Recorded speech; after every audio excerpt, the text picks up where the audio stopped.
Assalamualaikum warahmatullahi wabarakatuh. Perkenalkan, nama saya Febiola dengan NIM D1C1230161 dari kelas R001. Baik, di sini saya akan menjelaskan 5 soal terkait mata kuliah produksi bersih.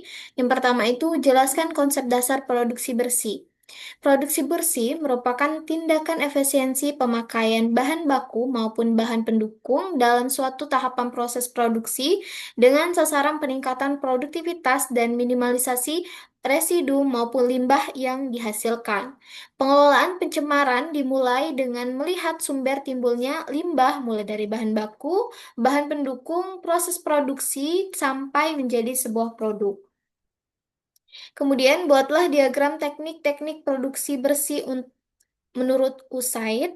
Yang pertama itu ada teknik produksi bersih terbagi lagi menjadi dua, yaitu pengurangan sumber pencemaran dan daur ulang.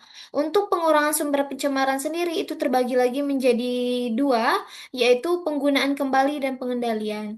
Penggunaan kembalian itu maksudnya itu pengembalian ke proses asal dan pergantian bahan baku untuk proses lain. Sedangkan pengendalian sumber pencemar itu terbagi lagi menjadi tiga. Yang pertama, itu ada mengubah material input, yaitu pemurnian material dan penggantian material produksi.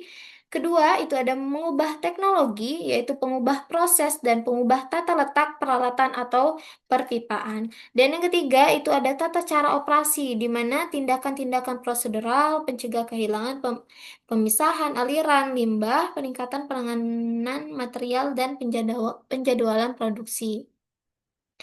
Soal ketiga itu jelaskan kendala-kendala dalam penerapan produksi bersih pada industri. Yang pertama itu ada kendala ekonomi, di mana biaya investasi awal penerapan produksi bersih itu pastilah tinggi, di mana pembelian peralatan baru untuk produksi bersih memerlukan modal yang sangat besar, serta penghematannya itu belum nyata. Manfaat ekonomi dari penghematan sumber daya seringkali tidak langsung terlihat, sehingga perusahaan enggan berinvestasi.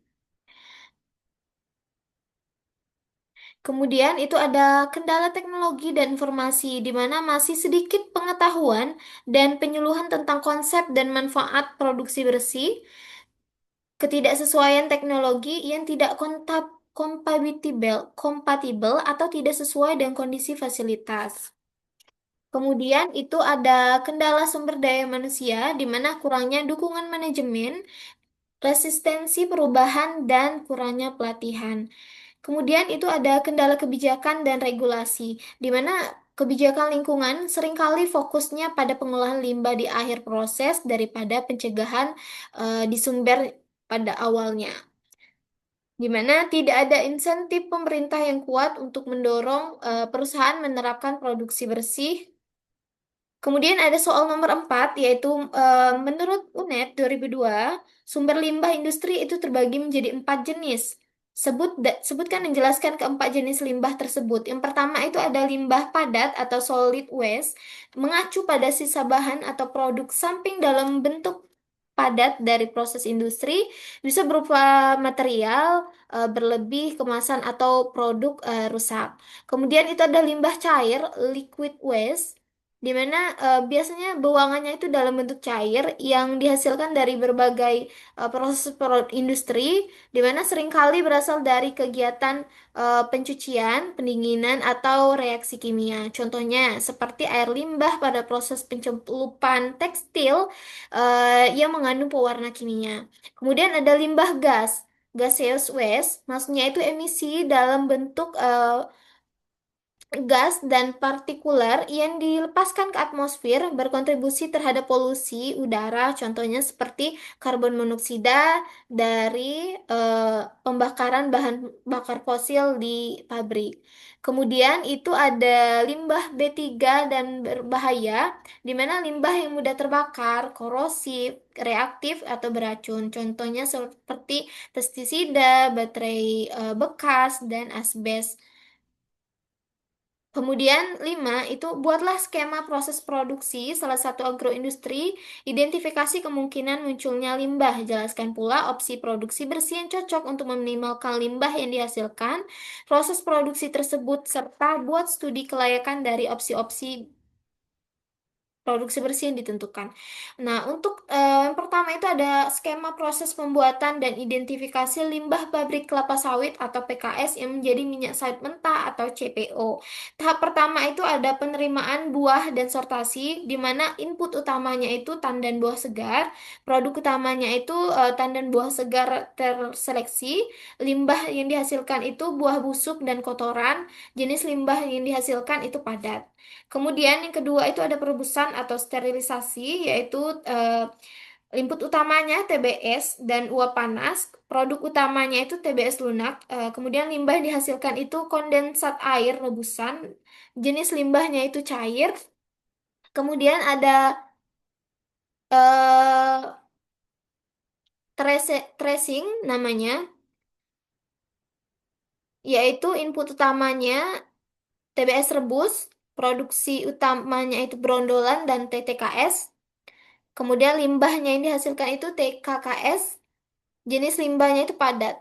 TKKS itu tandan kosong kelapa sawit. Kemudian yang keempat itu ada pengepresan. Input utamanya itu berondolan, kemudian produk utamanya itu minyak kasar dan ampas, kemudian limbahnya itu serat dan biji, kemudian jenis limbahnya itu padat. Kemudian tahap kelima itu ada pemurnian, di mana input utamanya itu minyak kasar, produk utamanya itu CPO, crude palm oil, yaitu minyak sawit mentah, kemudian limbahnya itu lumpur dan air. Jenis limbah yang dihasilkan itu cair. Kemudian yang keenam itu ada pengolahan biji, di mana input utamanya itu air biji, produk utamanya itu kernel, dan limbahnya itu cangkang, jenis limbahnya itu padat. Nah, untuk opsi produksi bersihnya itu bisa eh, dua yang diterapkan, yaitu kalau opsi limbah padatnya itu seperti cangkang sama fibernya tadi, itu bisa digunakan sebagai bahan bakar boiler, jadi bahan bakar biomasa untuk menghasilkan uap dan listrik di PKS. Kemudian untuk limbah cairnya sendiri itu bisa dijadikan biogas, di mana limbah cair pomenya itu bahan organik kan. Nah, dia itu karena dia bahan organik dari si limbah cair pome tadi, ka- maka dari itu dia tinggi BOD sama COD. Nah, dapat digester dan menghasilkan gas metana. Kalau untuk studi kelayakannya, untuk fiber dan cangkang itu secara aspek teknis itu sangat layak, sudah umum dan terintegrasi di semua PKS. Terus kalau aspek lingkungannya itu dia mengurangi limbah padat. Kalau dari segi ekonomi itu penghematan signifikan bahan bakar, operasional, dan kalau skala prioritas itu prioritasnya tinggi.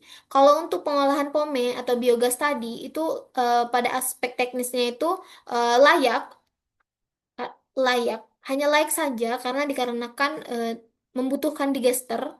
Kalau untuk dalam aspek lingkungan, dia mengurangi pencemaran lingkungan. Kalau dalam aspek ekonomi, dia eh, menengah tinggi, di mana semakin eh, menengah tinggi, di mana itu dapat menekan biaya IPAL. IPAL itu instalasi pembuangan air limbah. Dan kalau dalam aspek kemudian itu semakin tinggi aspek ekonomi, maka semakin banyak pula diterapkan seiring regulasi lingkungan yang makin ketat. Baik, mungkin itu saja penjelasan dari jawaban-jawaban yang telah saya buat. Apabila ada yang kurang, saya mohon maaf.